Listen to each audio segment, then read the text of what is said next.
এমন গরম কি আগে কখনো দেখেছেন?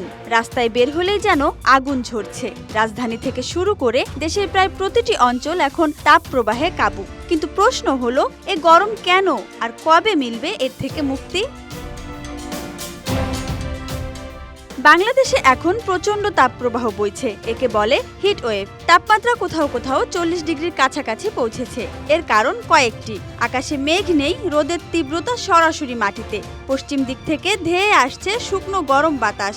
প্রাক বর্ষার বৃষ্টি হয়নি ঠিক সময়ে। আর বড় শহরগুলোতে কংক্রিটের শহুরে উষ্ণতা যোগ করছে আলাদা তীব্রতা। সব মিলে মনে হচ্ছে যেন গরম বাষ্পেই ভাসছে গোটা দেশ।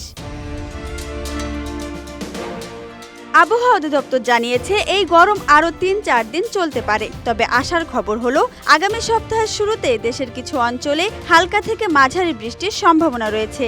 বিশেষ করে উত্তর পশ্চিমাঞ্চল ও ময়মনসিংহ, সিলেট অঞ্চলে মেঘ জমতে শুরু করেছে। তবে সব এলাকায় একসাথে বৃষ্টি নামবে না। কোথাও আগুন, কোথাও আর্দ্র বাষ্প। অনেকেই ভাবছেন বৃষ্টি হলেই বুঝি স্বস্তি, কিন্তু আদতে কি হয় জানেন? বৃষ্টি নামলেও বাতাসে আর্দ্রতা বাড়ে। ফলে যেটা হয় হিট প্লাস হিউমিডিটি, মানে গরম প্লাস ঘেমে যাওয়া। আর এটা আরো অস্বস্তিকর করে তোলে আবহাওয়াকে।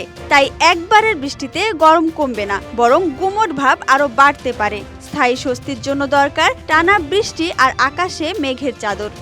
সমস্যা হচ্ছে, চালাইতে পারি না, পানি পিপাসা কলিজা শুকায় যায়। তারপর অস্বস্তি লাগছে, গাছতলায় দিয়ে বয়ে থাকতেছি ঘন্টাকে ঘন্টা, এত অস্বস্তি লাগছে। বাতাস তো নাই, আজকে পাখা গরম করতেছে, তার জন্য সবাই একটু অস্থির লাগতেছে সবাই। বাংলাদেশের গরম এখন শুধু অসহনশীল নয়, জনস্বাস্থ্যের জন্য বিপদ। তাই সচেতন থাকুন, হিট স্ট্রোক থেকে বাঁচতে পানি খান, রোদে কম যান। Dhaka express desk report.